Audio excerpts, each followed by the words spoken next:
they've been betrayed by everyone they've ever met in the past. How many times have I told you I don't want to look at you? Whenever the girls think of escaping or approaching police, they're warned that the police here are in the pocket, and they believe that because the authorities in their home countries are usually corrupt. That could be Eastern Europe, Africa. So they have controlled at every step of the way. They're raped and beaten into submission so that they'll perform as the traffickers want them to perform. Go and sleep with this man now, before I give you another pain to think about. Go, now! He's waiting! They're very traumatised, they're very frightened of being re-trafficked. They don't know who to trust and who not to trust. Some of them don't even know which country they're in. They've often been threatened that if they do try to escape, they'll go to prison for 20 years, that kind of thing. And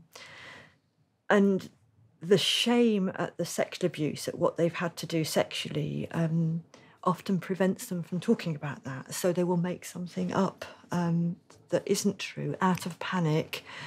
And later that will come back, that will come up, because at a later stage they have to give a more substantive interview, and the two stories won't necessarily tie up. And in court that can be used against them as evidence that their whole story isn't true. So our role would be to write a report, and in some cases to act as a witness in court, to say this woman has been the victim of trauma. She has been sexually abused and repeatedly abused, and her story is true. Back home, I had problems with my family. My mom had found out I'm a lesbian. They had thrown me out of the house. We left Uganda, and from France, we took a ship to London. The first 2 weeks, everything was normal, everything was okay. Then the third week, that's when everything changed. The lady called me in her room, and she told me there was a man there. I'm supposed to sleep with him. At first I refused. I pleaded with her, but she never felt sorry for me. She threatened me that in case I leave the house, police will arrest me and take me back to my country, of which I wasn't safe there, so I was scared I couldn't escape. Then, so that went on and on and on. The biggest tragedy, I think, for me personally is, through all the girls we've supported throughout this, is that they will ask their so-called clients for help. Sometimes it's the only word they know in English. And they're just dismissed. He is waiting. He paid already. You do this one now.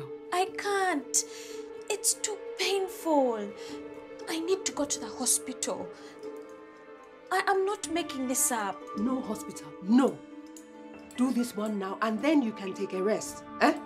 We can't go to hospital. I need medical help now. Do you want that I lock you up and starve you like a dog? Eh? Go and sleep with this man now, before I give you another pain to think about. Go, now! He's waiting. Some would use condoms, others wouldn't. I developed a pain in my down here. I would sleep with clients with a pain, and I would feel so much pain.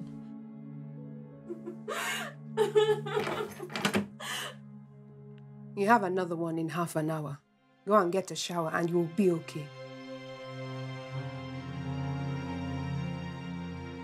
I took paracetamol.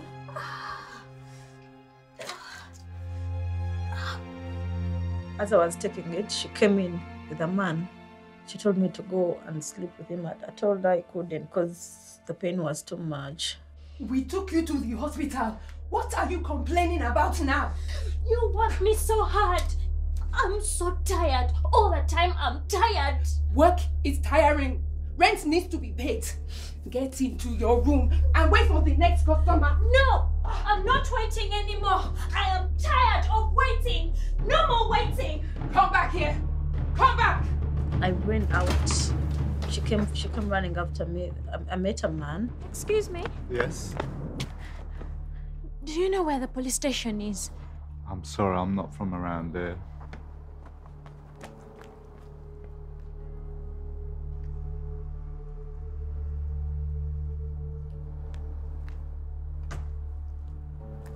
Literally, it could be happening next door to you. That's the problem. It's not what people see as, a sauna, massage and all that. It's happening in those places too. But more and more often, it's happening in residential streets. In fact, more common in residential streets. I think she went back because I never saw her again. I kept walking, taking different routes. I kept walking and walking. I did not ask anyone where the police station was again. So I kept walking. I walked like for 3 hours till when I reached a police station. They took me to hospital. I wasn't pregnant. The Salvation Army picked me up from the police station. They took me for interviews and they brought me here about midnight. That was on 27th of April. Victims come to us in all kinds of different ways, depending on where they are, who's referred them. But generally speaking, we will conduct an initial assessment by telephone to establish what their needs are.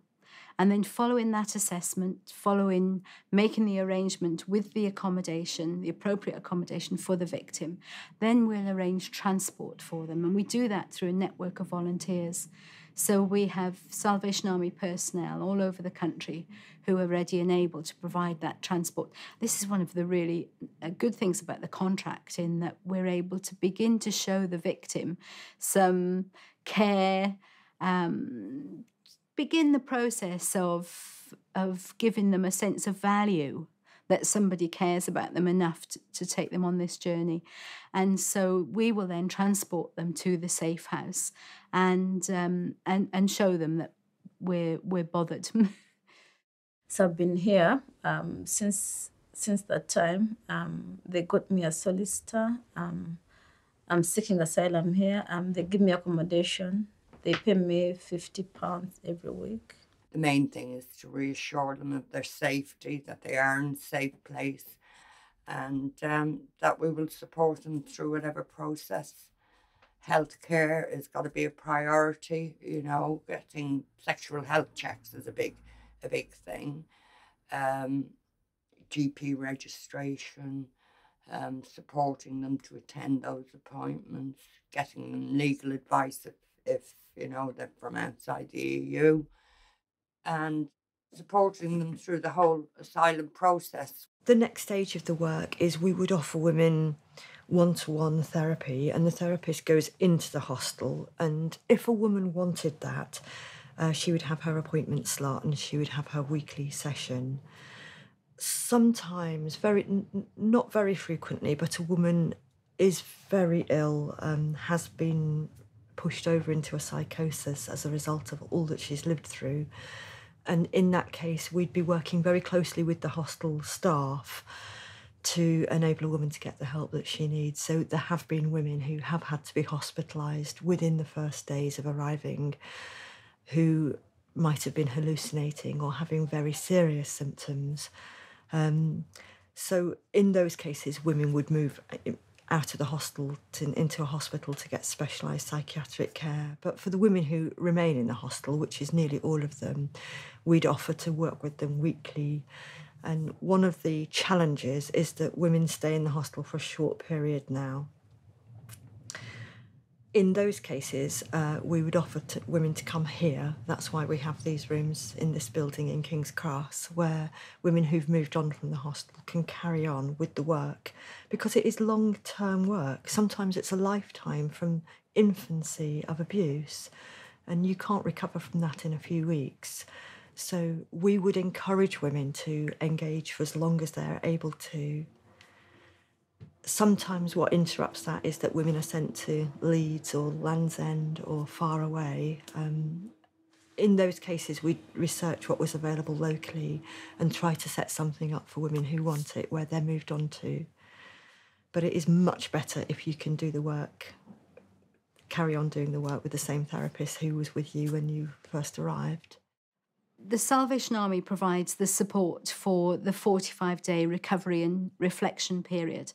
And the support we provide is the government's way of meeting its obligations to the European Convention Against Trafficking. And under that convention, they're obliged to provide support for a minimum of 30 days. There are some countries where they support them for 90 days. But here in the UK, we support them for 45 days.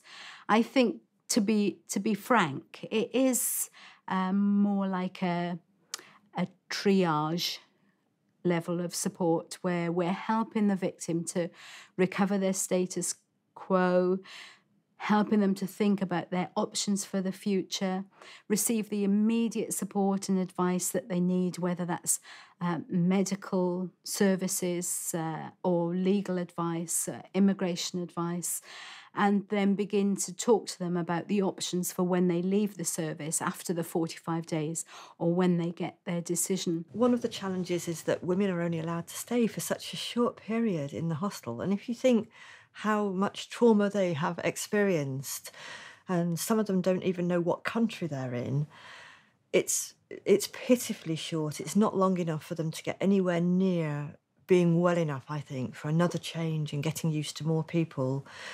And at one time when we started this work, they were allowed to stay at the hostel for much longer. And I think, again, that would be a much more humane way of working with the women to give them longer to recover. And in the end, it would be a saving because they would use fewer services afterwards. But if they have to keep making a fresh start and get used to a new place and new people, it will take longer for them to recover. I think it's very cruel that they're only allowed to stay there for such a short period. When I was young, about 12 years old, there was war. My dad was killed.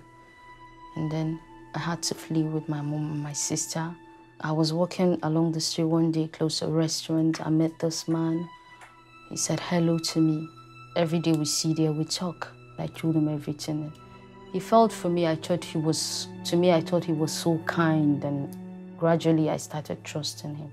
Later on, he said he likes me, he wants to go out with me, if I would want to stay with him. And at that moment, I didn't really think, because I felt that was really good for me to have a place, to have someone that I can just trust, to have something to just hold on to, because I had nothing.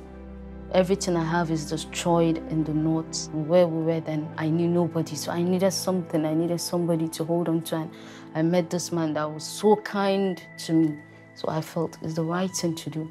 And I was living with this man.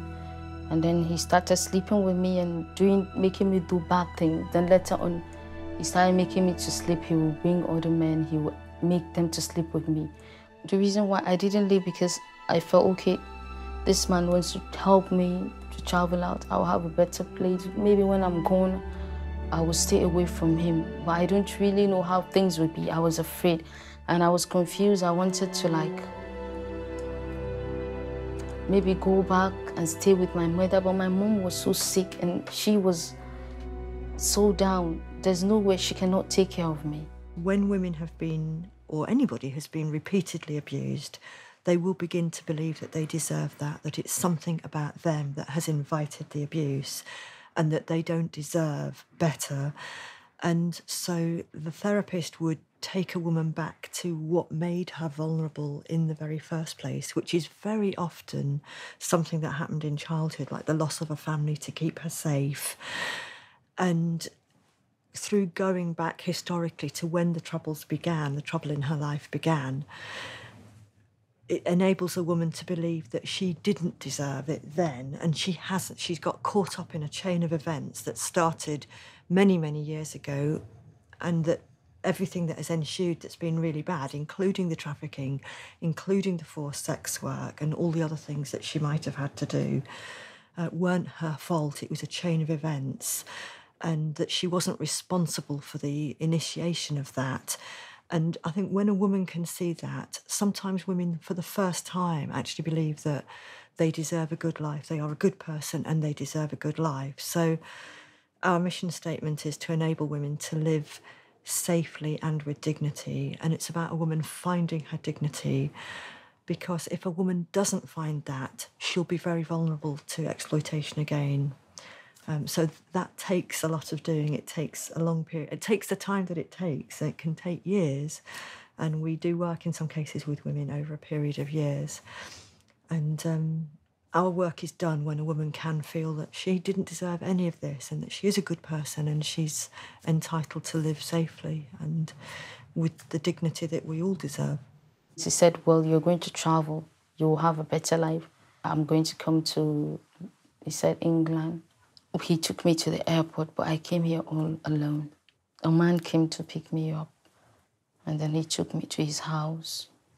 I came to live with other people. I was working for them in the house. I would clean the house. I would scrub the house. I would wash the toilet.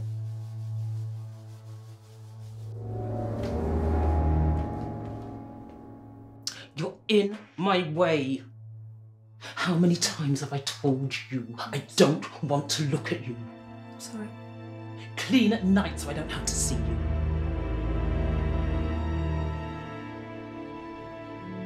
I use the brush because if I use the hoover, it will disturb them when they're sleeping.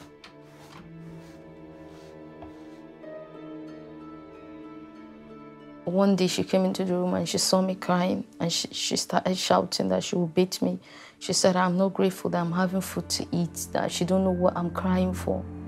I said to myself that I have to leave this house, whatever will happen. Then one day, I just took my bag.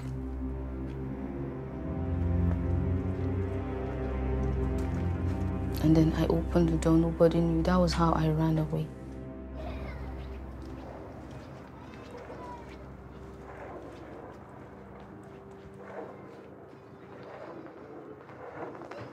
Excuse me, are you lost?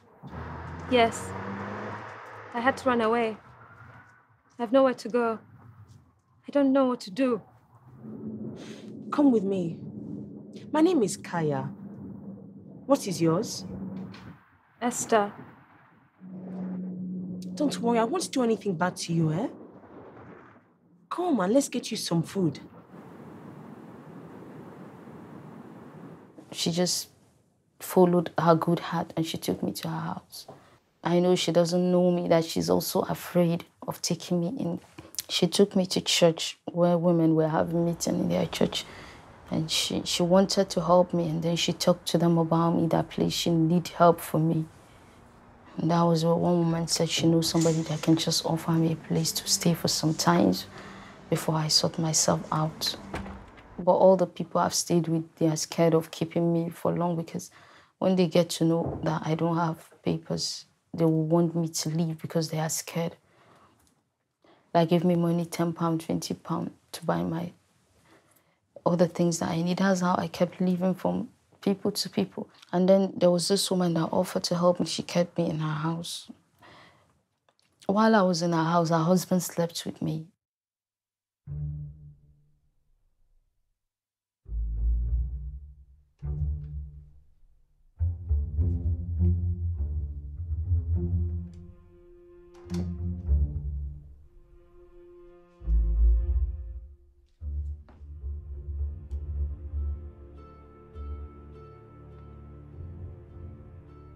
You okay? He was nice to me, the man. He was, for a long time, I've not felt loved by anybody because I've gone through a lot. Do you have a condom?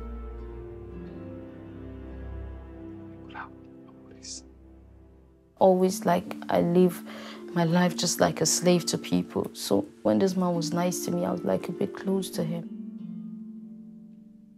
I never wished that anything like that should happen. I was searching through the internet and I saw a name of women, good counsel for women. So the husband made you pregnant? Yes. Did he use force? No. But you don't want to keep the baby? I can't.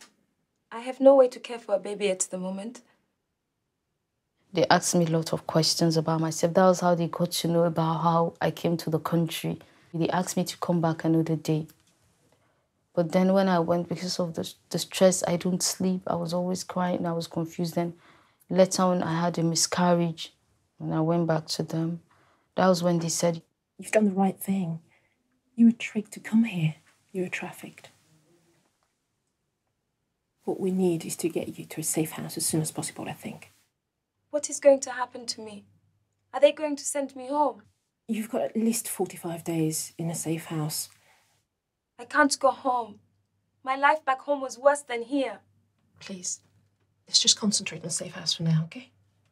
We'll worry about the Home Office a bit later.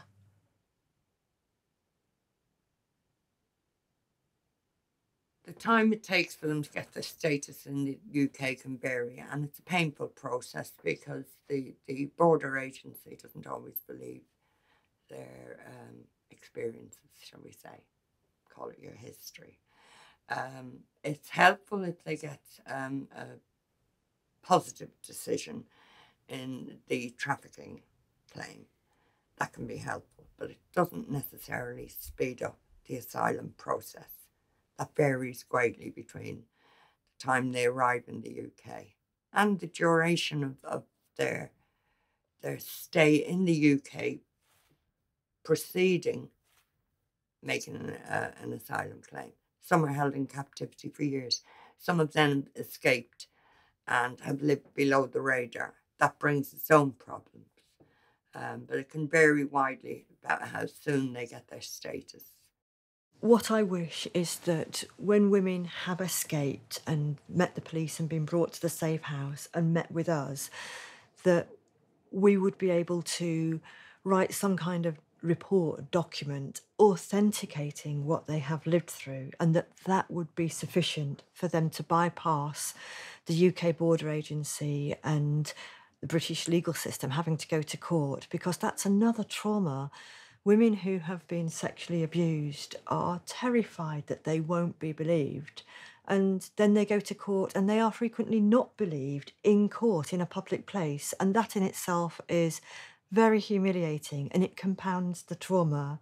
So I wish that they could bypass that and just have asylum on the basis of a psychologist's report on what they've lived through.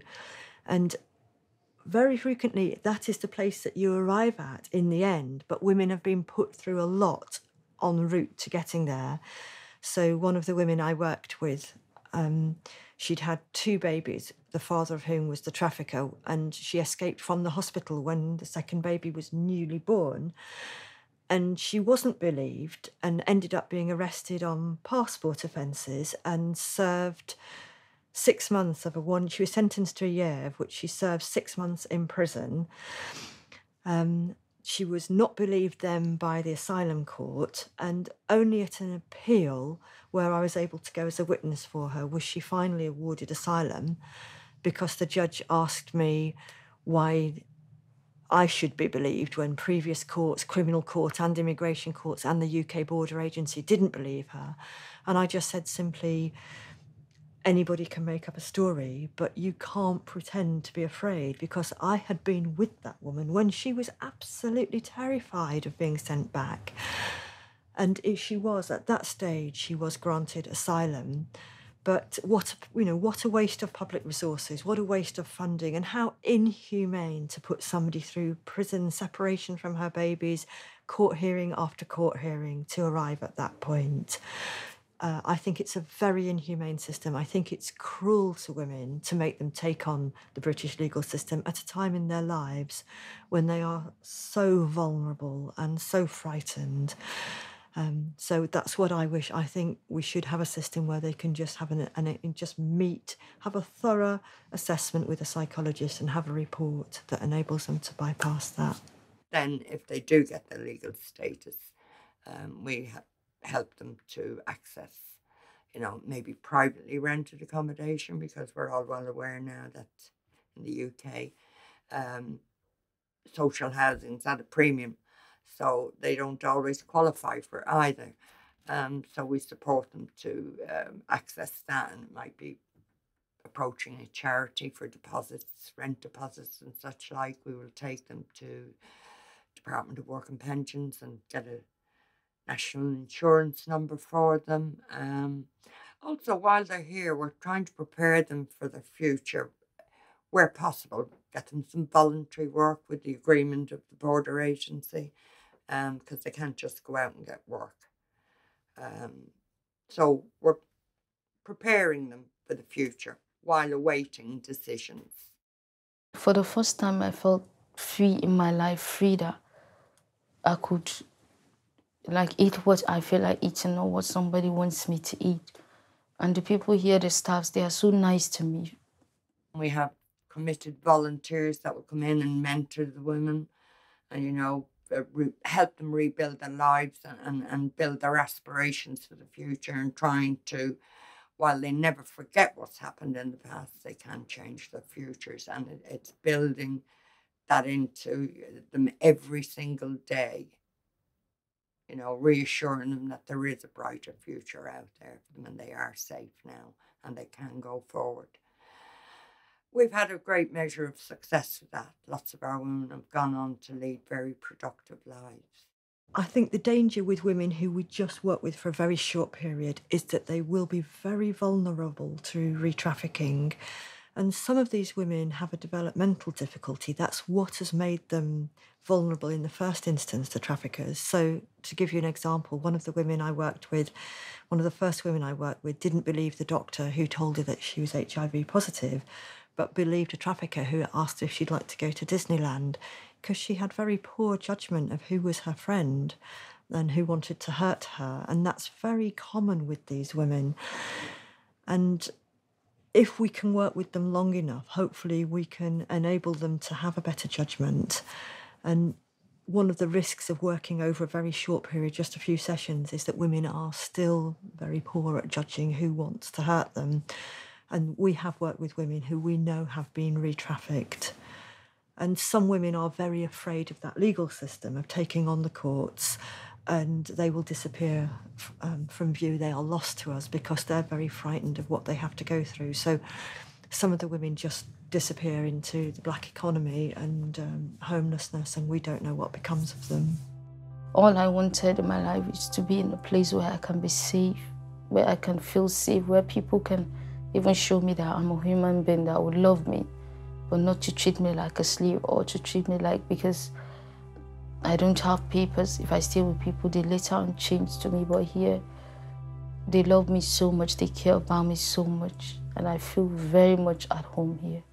I'm always amazed at the strength that the individuals find within themselves to get on with that journey, to find the strength to tell their story, for example, to find a job, to get out there, to mix, to become sociable, to start to trust people, something that's really difficult if you've been tricked and threatened by people who you thought you could be you could trust.